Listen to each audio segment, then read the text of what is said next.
Un saluto a tutti ragazzi, benvenuti e bentornati sul mio canale da Michele e ben ritrovati per questo nuovo appuntamento con Audi 4, la leggenda a trazione integrale, la macchina che ha vinto il Rallye di Monte Carlo nel 1984 con il pilota Walter Rohr e il suo copilota navigatore Christian. Numero sulla portiera e sul cofano 1, uscita numero 23, è un'edizione Centauria e il modello è in scala 1:8. Ricordo che per il completamento di questa opera sono necessarie 110 uscite, quelle previste. Troviamo la sospensione posteriore sinistra. Io sono andato già a vedermi qualcosa, non c'è nulla di complesso. L'unico consiglio che mi sento di darvi, oltre a crearvi i filetti, visto che tutte le viti che adesso andremo a vedere sono da avvitare nel metallo, è quello di andarvi a mettere subito il tubo dell'olio dei freni qui nella pinza e non come ci dicono loro dopo aver messo questo carter in plastica, perché poi è tutto più difficoltoso. Io ho usato una colla epossidica bicomponente, ma va benissimo la colla da modellista. L'importante è che non usiate l'attack per tutti i motivi che vi ho spiegato ampiamente. Allora, prima di tutto, ovviamente, volutamente e doverosamente, saluto tutti i miei iscritti. Grazie ragazzi con tutto il cuore. Siete voi che contribuite con le vostre visualizzazioni a dar vita al canale. Di questo ovviamente io non posso che ringraziarvi. Alle persone che mi guardano ma non si iscrivono, sempre che ne abbiano piacere, dico loro questo: iscrivetevi al canale, attivate la campanella, sarete così aggiornati su ogni mio nuovo video pubblicato. Date anche un'occhiata alla playlist dove potrete trovare altri modelli e non soltanto di auto. E infine, se ci fosse qualcuno interessato al montaggio del proprio modello, mi contatti privatamente. Grazie. Andiamo a vedere i pezzi. Guardate, questo è in metallo, che è il fusello. Questa invece è la forcella del fusello, sempre in metallo.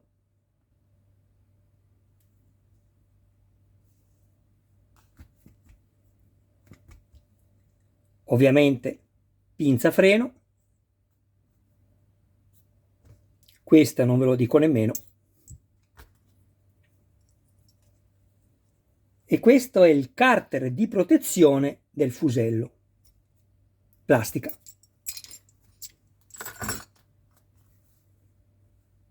Questo è lo stelo dell'ammortizzatore e questo infine, aspettate, la forcella dell'ammortizzatore. Ecco qui. Io vi dico come sono andato subito ad intervenire sul pezzo per il montaggio. Ho preso, scusatemi, abbiamo 3 serie di viti, eccole qui, SM, CM e WM.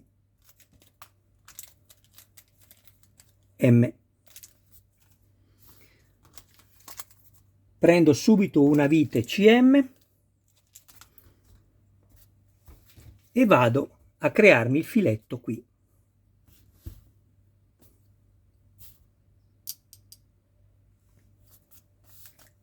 Sempre con un'altra vite CM vado a crearmi il filetto qui. Infine, con la terza vite CM vado a crearmi il filetto qui.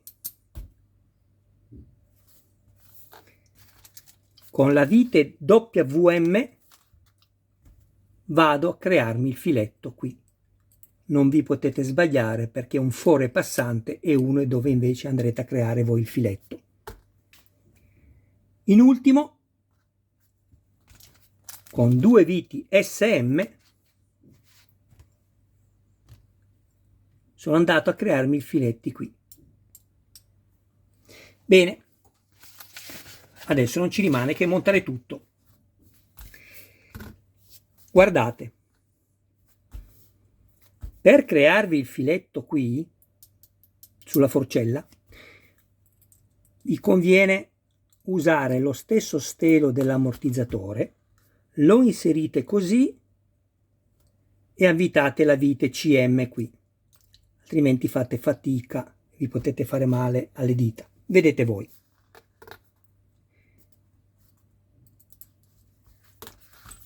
Allora, per prima cosa mi vado a mettere questa qui, la forcella. Svito la vite CM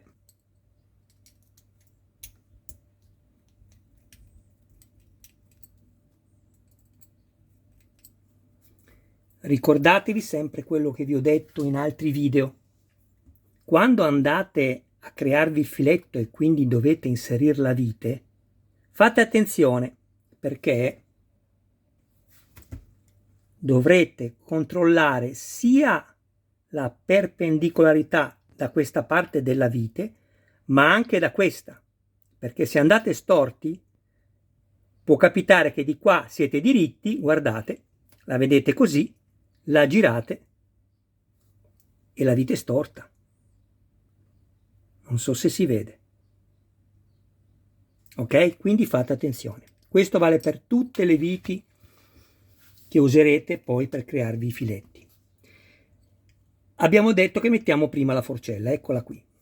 La forcella ha proprio la sua sede dedicata, che è questa. Ecco qui.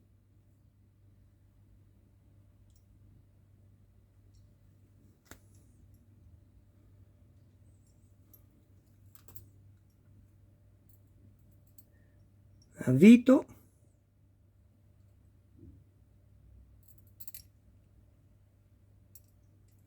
Se vi siete creati i filetti, vi basterà girare il cacciavite al contrario quando sentirete il click, e perché la vite ha preso correttamente il filetto e potrete avvitare senza alcun rischio di fare danni.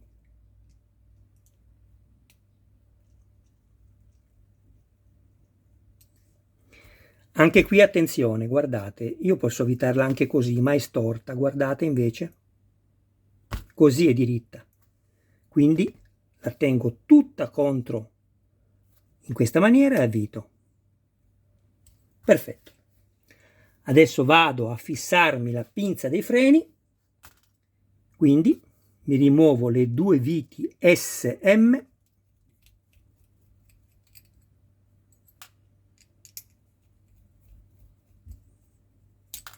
perfetto, e metto la pinza in questa maniera.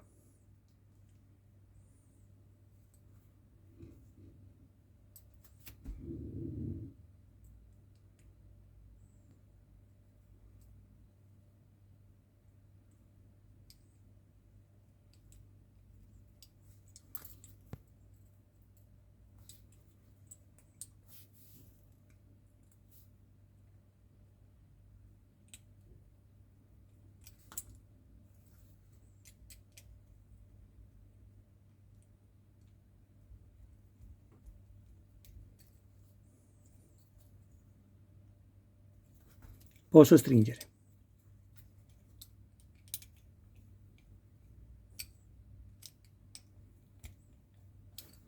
Controllate che non balli ed è perfetta così. Adesso vado a svitarmi la vite CM perché in questo foro va il perno.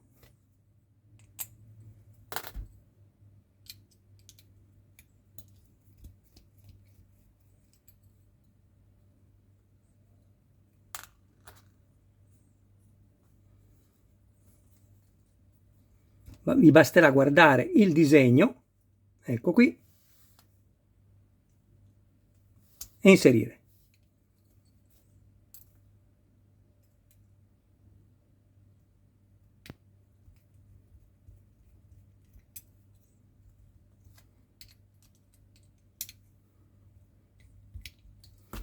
Adesso vi faccio vedere perché vi ho detto di mettere prima il tubo, anche se loro ci dicono di inserirlo dopo aver messo questo pezzo, perché viene tutto più difficoltoso dopo. Adesso non mi rimane che prendere lo stelo e la forcella, svito la vite WM,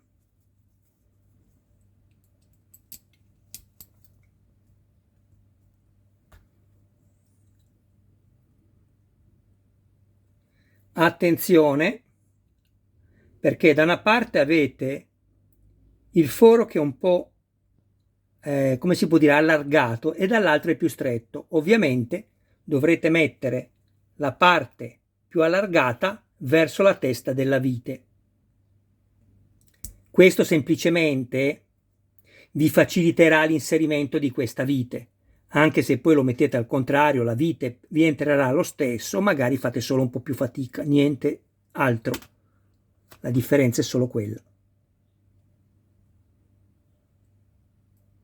C'è una piccola svasatura all'interno.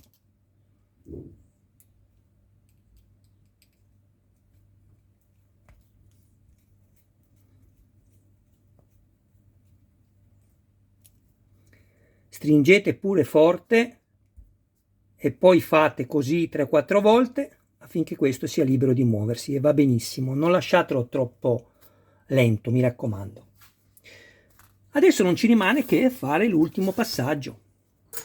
Abbiamo detto che è la sospensione sinistra, quindi la montiamo qui, lato guida.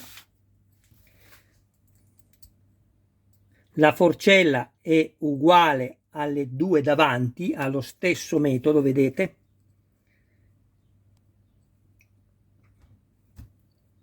Abbiamo questo segmento e qua sotto abbiamo uno scasso, cioè uno spazio apposito per far entrare perfettamente questo segmento. Non vi potete sbagliare. Quindi guardate. Lo inserisco così. Inserisco la mia vite senza guardare neanche se ho centrato lo scasso. L'importante è che vedo il filetto da sopra. Ecco, vedete, una volta che abbiamo il pezzo attaccato lo faccio girare finché non si aggancia. Sentite? Ecco qua. Ve ne accorgete anche perché la vite sale più in su. Posso stringere. L'importante è che stringiate con il segmento dentro il suo spazio. Controllate, mi raccomando. Ovviamente la forcella, che è l'ultimo pezzo che abbiamo inserito dove abbiamo messo la vite CM, deve essere fissa, non deve ballare, deve potersi muovere lo stelo, eccolo qui, e nient'altro. Adesso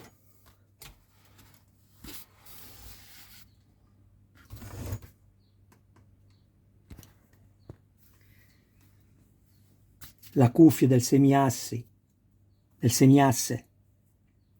allora va inserita qua dentro, ma non c'è da montare, è una cosa che sto facendo io adesso. Il montaggio è già terminato così. La molla, eccola qui.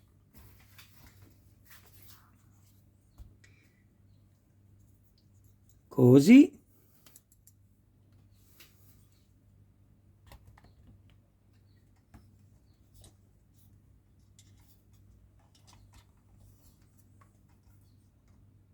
Ecco. Questo poi sarà il montaggio una volta che ci arriveranno anche gli altri pezzi. Ovviamente ci sarà una barra che va da qua a qua.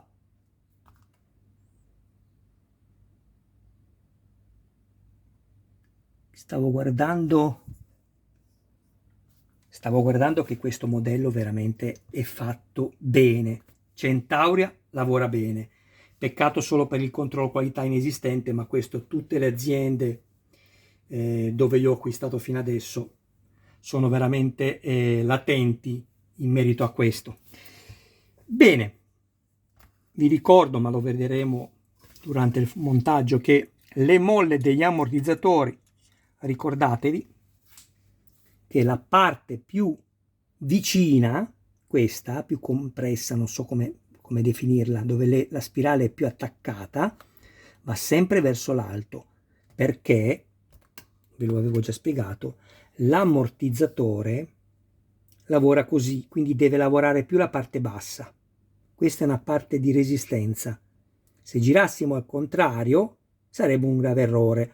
Ovviamente non per il modellino, sarebbe puramente estetico, ma in una macchina sarebbe un grave errore, nonché danno, perché l'ammortizzatore diventerebbe durissimo. Va bene, io adesso vi faccio vedere dove sono arrivato con il montaggio. Intanto guardate questa panoramica.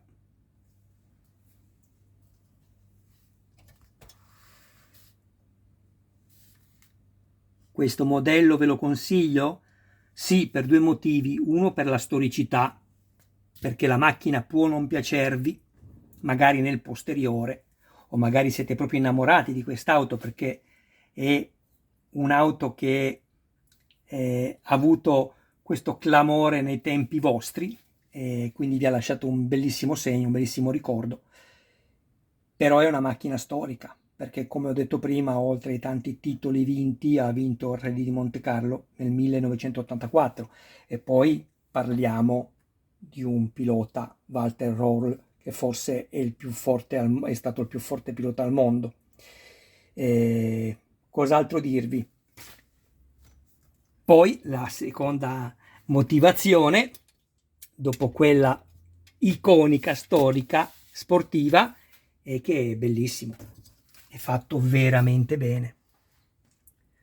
Fino adesso è curato nei minimi dettagli. Certo, c'è chi dice che il fondo è bianco e probabilmente ha ragione lui, e vabbè, che dobbiamo fare? Guardate il musetto.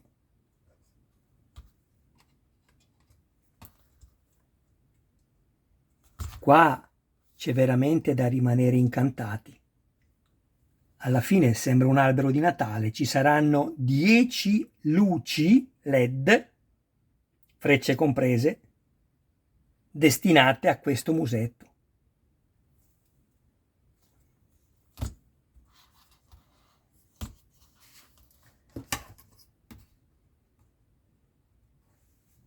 Sicuramente andremo poi a rimuovere queste 4 viti per poter inserire i LED, ma adesso non è ancora tempo. E infine mi è rimasto da farvi vedere questo e poi ci salutiamo. Un altro elemento di quest'auto meraviglioso, tutto in metallo. La targhetta non è biadesivo sotto, ma ci sono le viti proprio incollate, chiedo scusa, avvitate direttamente nel metallo. Questa è la targa di Walter Röhrl e sotto abbiamo la riproduzione in vetro resina, che era la materia che si usava allora. Oggi si sarebbe fatto in carbonio, con addirittura la battuta delle guarnizioni in gomma, e qui il paracalore, guardate che meraviglia, applicato, perché sotto qui c'è la turbina. Bene ragazzi, io vi ringrazio del vostro tempo, vi abbraccio, un saluto a voi. Mi sono fermato a parlare perché mi sono accorto che quando parlo cambiando l'ingrandimento dell'immagine mi salta la voce, non me la registra. Quindi stavo salutandovi, un saluto a voi, un grande abbraccio, un saluto a tutti i vostri cari più cari. Mi raccomando, se avete piacere, seguitemi anche perché sto montando la Citroen 2 cavalli Charleston della De Agostini, la Ford Gran Torino di Starsky e Hutch, edizione Hachette, e la Lancia Stratos del mitico Sandro Munari e il suo navigatore Silvio Maiga, numero 10 sulla portiera e sul cofano, la macchina che oltre ai tanti titoli vinti ha vinto il Rallye di Monte Carlo nel 1976 e quella è veramente l'unica regina vera dei rally. Queste ovviamente sono macchine meravigliose, come la S4 che è uscita dopo e che ha battuto l'Audi 4, la prima che poi ha inserito, diciamo, ha messo la trazione integrale, quindi sulle quattro ruote, però la regina, ripeto, è la Lancia Stratos HF, motore Dino Ferrari 6 cilindri, meravigliosa. Ciao a tutti ragazzi!